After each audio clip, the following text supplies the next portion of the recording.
नमस्कार दोस्तों, daily news India 1.0 में आपका स्वागत है। मैं हूं दिनेश के वोरा। दोस्तों, अगला एक महीना रशिया यूक्रेन वॉर के लिए शायद बहुत बुरा दिन लेकर आएगा। बुरा दिन इसलिए कि ऐसा लगता है कि जेलेंस्की और बाइडेन के सर पर खून सवार है। ऐसा खून सवार है कि बाइडेन को लगता है कि वो पूरी दुनिया को बर्बाद कर सकता है। और उसके पागलपन की हद ये देखिए कि वो रशिया को बर्बाद कर देना चाहता है, किसी भी ढंग से उसके साथ के जो लोग हैं उनको मरवा कर। चलो ठीक है, पागलपन का इलाज भी होता है, और पागलपन के इलाज में कई बार ऐसा होता है कि इंसान खुद भी मर जाता है। कहते हैं ना, आदमी जाने से पहले बहुत फड़फड़ाता है, और वो उसका प्रोवोकेशन है रशिया को कि भाई तेरे में हिम्मत है तो एटम बम डाल के दिखा, फिर मैं तेरे को बताता हूं। कभी कभी इंसान को बहुत घमंड हो जाता है, उसको लगता है कि मैं शायद दुनिया में सबसे पावरफुल हूं और मैं सब कुछ कर सकता हूं। ये घमंड बाइडेन को और अमेरिका को। लेकिन उसके सामने मुसीबत ये है कि जैसे इजराइल के सामने हमास हिजबुल्ला थे तो उनको तो कभी मार के वापस आ सकता था, लेकिन सामने पुतिन बैठा है ना भाई। मुसीबत ये है कि उसके पास तो भाई पचासों न्यूक्लियर सबमरीन्स हैं, दूसरी सबमरीन्स हैं, नेवल शिप्स हैं, एयरफोर्स है, पूरी इंडस्ट्री है, आईसीबीएम्स हैं, आईआरबीएम्स हैं, 6000 परमाणु बम है। भाई महाशक्ति है, उसे हमास और हिजबुल्ला समझने की गलती मत करना भैया। और जेलेंस्की को ये महसूस होना शुरू हो गया है शायद कि मैं बहुत ज़्यादा डैमेज कर सकता हूं, घर में घुस के मार सकता हूं। और बाइडेन जाते जाते जेलेंस्की के थ्रू उसके कंधे में बंदूक रख के बहुत कुछ करवा लेना चाहते हैं। लेकिन जेलेंस्की के प्रति जो सहानुभूति थी पिछले कुछ समय में, सालों में, वो भी खत्म हो चुकी है। नेटो जितना मर्जी मुस्कुरा ले या जो मर्जी हथियार दे दे, जैसे कि ओलफ शोल जो हैं, जर्मनी के जो चांसलर हैं, अब उन्हें महसूस होना शुरू हो गया कि वो ट्रैप हो चुके हैं। उससे बाहर निकलना चाहते हैं, कि नेटो से बाहर निकलना चाहते हैं, कि वो फंस चुके हैं और यूक्रेन युद्ध के अंदर अपनी इकोनॉमी को बर्बाद पे बर्बाद पे बर्बाद करते चले जा रहे हैं।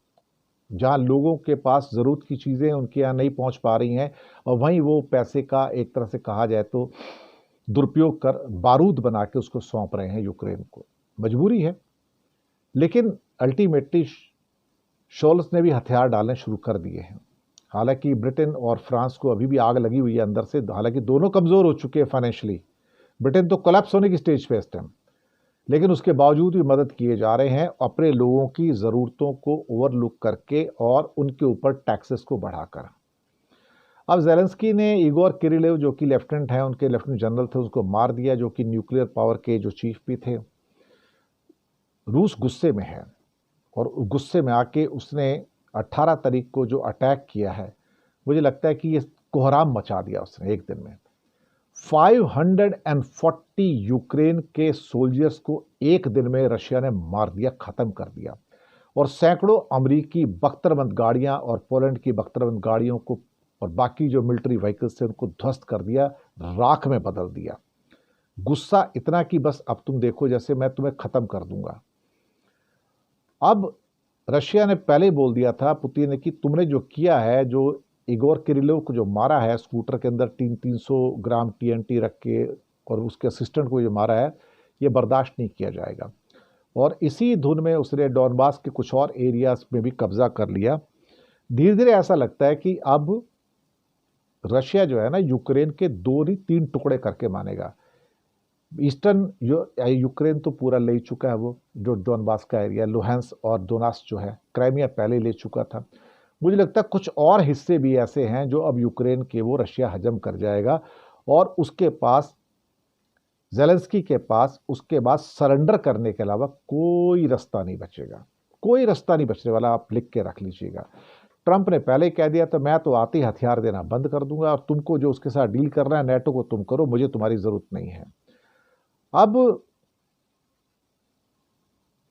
दरअसल इजरायली नीति अपनाकर जेलेंस्की ने किरिलोव को मार तो दिया, हालांकि वो भी ज्यूज हैं एक्चुअली, जेलेंस्की भी ज्यूज हैं, मैं आपको बताऊं, और रशिया में भी काफी ज्यूज हैं। मार तो दिया, लेकिन भाई अब पुतिन पुतिन है ना, वो कोई हिजबुल्लाह हमास थोड़ी जो आगे से जवाब नहीं देगा। ये जवाब भी देगा और तुमको तुम्हारे ज़मीन से उखाड़ कर फेंक भी देगा। तो बदले पर अब रशियन आर्मी जो है उतर आई है और बहुत बड़ी इस समय जो कार्रवाइयाँ होने जा रही हैं, इतनी बड़ी कि आप शायद यकीन नहीं मान पाएंगे। और ये कार्रवाइयाँ जो हैं ना जाने कितने लोगों की जान लेंगी और हो सकता है कि ना जाने यूक्रेन के कितने टुकड़े कर देंगी। ज़ेलेंस्की तो मरेंगे मरेंगे, वो तो बचते नहीं अभी।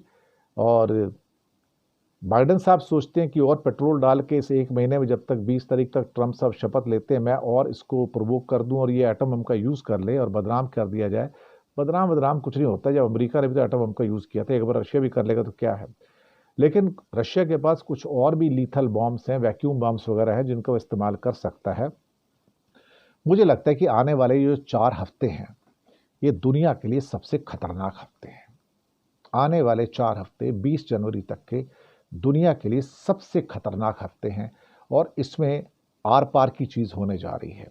मुझे लगता है कि यहाँ पर जो चीज़ें घटेंगी उनसे सबको डर कर सहम कर रहने की ज़रूरत है।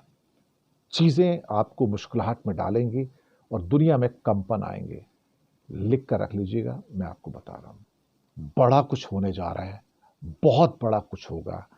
Putin will act decisively to give a message to NATO countries and America, don't mess up with me, else I am going to destroy you fully.